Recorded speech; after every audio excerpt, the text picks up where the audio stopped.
আল্লাহ তাআলা বলেন, ওয়াকুল জা আল হাক্কু ওয়া যাহাকাল বাতিল ইন্নাল বাতিলা কানা যাহুকা।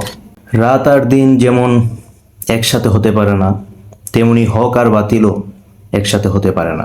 বাতিল যতই শক্তিশালী মনে হোক, একটি সত্যই যথেষ্ট তাকে পরাজিত করার জন্য, কারণ হক চিরন্তর আর বাতিল ক্ষণস্থায়ী। আল্লাহ তাআলা বলেন, ওয়াকুল জা আল হাক্কু ওয়া যাহাকাল বাতিল ইন্নাল বাতিলা কানা যাহুকা।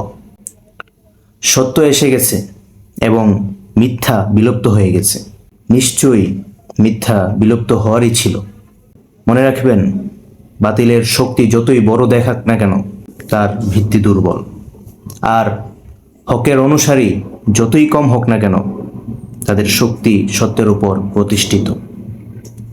ইতিহাস সাক্ষী, হককে সাময়িকভাবে দমন করা যায়, কিন্তু কখনো পরাজিত করা যায় না।